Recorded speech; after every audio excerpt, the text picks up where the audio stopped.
10 de la mañana, 15 minutos. Hacemos foco en las noticias internacionales y tenemos a nuestro especialista Federico Larsen. Hola Fede, ¿cómo estás? ¿Qué tal, Flor? Buen día, ¿cómo están? Bien, todo bien. Bueno, a ver, venís analizando y profundizando el tema de los Estados Unidos, estas decisiones bastante polémicas que viene tomando Donald Trump. ¿Cómo está actualmente esta situación?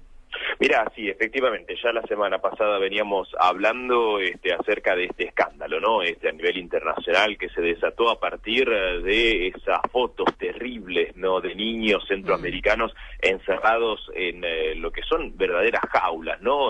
Unos campos improvisados en la frontera entre los Estados Unidos y México, a donde los niños eran separados de sus padres justamente que intentaban entrar ilegalmente a los Estados Unidos. Esa política, la de tolerancia cero, tuvo un corte abrupto a través de un decreto presidencial justamente la semana pasada, pero no se ha morigerado la política general de la inmigración en contra de la inmigración ilegal de Donald Trump. En el día de ayer se supo que finalmente la Corte Suprema de los Estados Unidos dio su aval para que sea legal aquel decreto del cual estuvimos hablando aquí en la columna el año pasado y que en ese momento hemos llamado el Muslim Ban, es decir, ese decreto que impedía a los ciudadanos de una lista de países de mayoría musulmana de poder entrar a los Estados Unidos sin tener ningún tipo de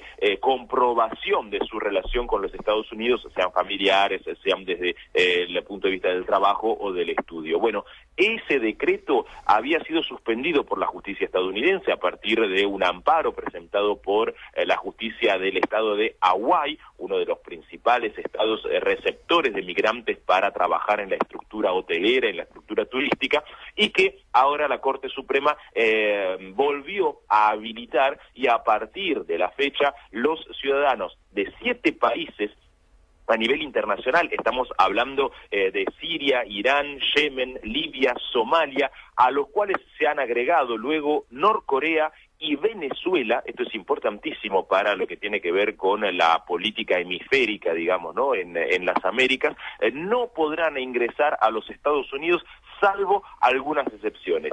En el caso venezolano, el impedimento se aplica a funcionarios del gobierno de Nicolás Maduro, funcionarios venezolanos y sus familias. El resto de los venezolanos, en cambio, van a poder entrar a los Estados Unidos, pero se les van a aplicar controles mucho más exhaustivos y mucho más duros, especialmente los que tienen que ver con sus antecedentes penales y todo lo demás en la frontera con los Estados Unidos. Esto obviamente es fuertemente resistido por parte de la comunidad internacional, porque en los hechos lo que está haciendo Donald Trump es por primera vez retocar, ir en contra de los principales principios justamente del derecho internacional humanitario. Es decir, hay una regla a nivel internacional, hay una serie de normas a nivel internacional que prevén que los estados estén obligados a aceptar a aquellas personas que provienen de lugares a donde corre riesgo su vida por motivos raciales, por motivos políticos, por diferentes motivos. Bueno, con este decreto, en la práctica, Estados Unidos está suspendiendo la aplicación del derecho internacional humanitario en la frontera, en sus fronteras, por motivos principalmente políticos, porque Donald Trump lo que está tratando de hacer es demostrar de que se trata de un gobierno fuerte, de que tiene fronteras sólidas y que no es como sus antecesores demócratas con este tipo de iniciativas. Claro, ¿no? Rectificando cada vez más su poderío, ¿no? Y cómo su poderío a nivel mundial, ¿no? De las decisiones que va tomando y con el respaldo que va recibiendo también. Sí, y además, ojo, porque hay una serie de datos, cuando uno se pone a mirar efectivamente cuál es la situación de la inmigración en los Estados Unidos y cuál fue la situación de la inmigración en los Estados Unidos, que realmente desmienten, pero categóricamente, lo que Trump está realizando. Para dar una idea, la mayoría de los inmigrantes que entran con una visa a los Estados Unidos, pero que luego se quedan cuando esa visa expira, no son ni mexicanos, ni sirios, ni libios, ni iraníes, sino que son canadienses. Son más de 500.000 de canadienses que entran con una visa, efectivamente, legalmente expedida por los Estados Unidos, pero que luego cuando esa visa expira, se quedan a vivir de forma ilegal en los Estados Unidos. Supuestamente, estas iniciativas, estos decretos de Donald Trump tienden efectivamente a evitar ese tipo de situación. Bueno, deberían aplicarlo con los canadienses. Otro dato que también es algo que llama muchísimo la atención, es que hasta el día de hoy, el presidente que más expulsiones hizo sobre migrantes ilegales en los Estados Unidos fue Barack Obama. En el año 2015, en el último año de su mandato, expulsó a casi 500.000 de personas del territorio de los Estados Unidos y todavía las iniciativas de Trump no llegan a ese número. Es decir, efectivamente Trump está tratando de construir una imagen, tanto a nivel doméstico como a nivel internacional, de un tipo duro, un tipo que controla sus fronteras, que aplica la ley, pero sin embargo, cuando vamos a mirar los datos concretos y reales, nos damos cuenta también de cómo ese tipo de aplicaciones están atravesadas en realidad por un montón de prejuicios, por datos en algunos casos retocados o que no son dados, digamos, con la total objetividad que se debería dar a un caso pero tan sensible como la inmigración. Exactamente. Bueno, cambiamos de tema y por supuesto vamos a seguir las novedades como lo venís tratando de una manera tan excelente. Vamos a hablar ahora un poco de las elecciones en Turquía y también en México, Fede. Sí, una elección que pasó y una elección que se viene, y las dos tienen que ver con la cuestión migratoria de la cual estábamos hablando. En este momento, en el norte del mundo está arrancando el verano, y cuando se arranca el verano generalmente es cuando los flujos migratorios, se multiplican, ¿no? Tanto en Europa como en los Estados Unidos. Entonces, muchas veces hay situaciones políticas que modifican también las decisiones que toman este tipo de países centrales, que son el destino de este tipo de migraciones. En este caso, una de las principales tiene que ver con Turquía.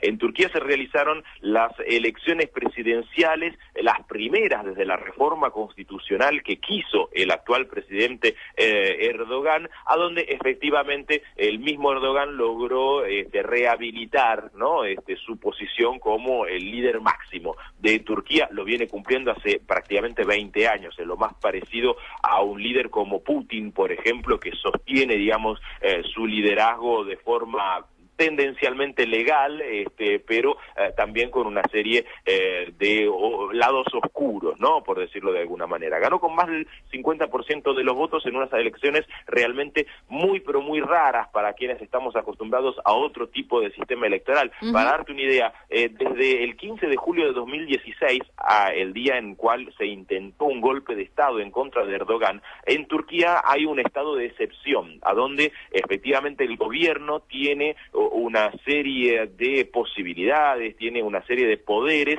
que en otro tipo de situaciones no podría tener. Las elecciones se realizaron con 47.000 personas detenidas, todas exfuncionarios del gobierno de Erdogan, que son inculpados de haber participado en el complot para destituirlo en junio del año 2016. Uno de los detenidos, que fue detenido hace 20 meses, es inclusive uno de los candidatos a presidente. Es la primera vez en Turquía en que un candidato a presidente tiene la posibilidad de hacer la campaña electoral y de presentarse a elecciones estando en este momento preso, acusado de terrorismo. Esto es presentado por Turquía como un avance en la garantía de los derechos políticos de todos, cuando en realidad es más que evidente que esta persona está presa, este candidato está preso justamente por motivos políticos. No casualmente se trata del candidato que representa al partido más pro-kurdo, más ligado a al pueblo kurdo, que es uno de los pueblos acusados de terrorismo por parte de Erdogan. ¿Qué se viene?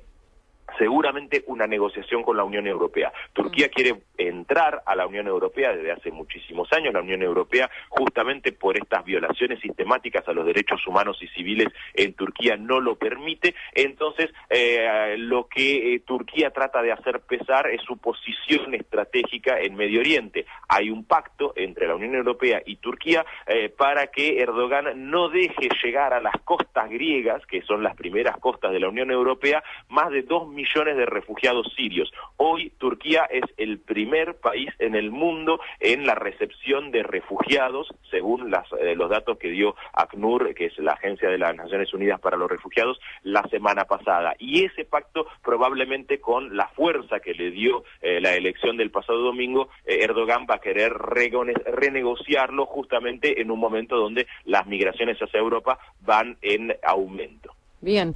¿Y algo que haya quedado en el tintero, Fede, antes de cerrar esto?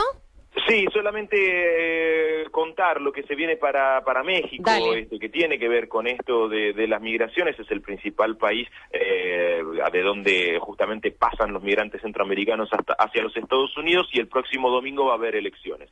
Unas elecciones realmente muy raras, porque por primera vez el candidato de la izquierda, Manuel López Obrador, que ya es la tercera vez que se presenta como candidato a presidente, en las primeras dos denunció fraude en su contra, y en estas, realmente en la previa, todo indica que tiene el camino allanado para convertirse en el próximo presidente de México. Tiene casi 20 puntos de ventaja frente al segundo, que es el candidato de la derecha, Ricardo Anaya, y el tercero, que es el candidato del actual presidente de México, el candidato Meade, está a una diferencia prácticamente de la mitad, ¿no? De lo que tiene López Obrador. Esto genera obviamente una serie de repercusiones a nivel internacional, porque se trataría de un presidente de izquierda en la frontera con Estados Unidos, y que tiene una posición muy pero muy fuerte acerca de las negociaciones que se pueden llegar a dar con los Estados Unidos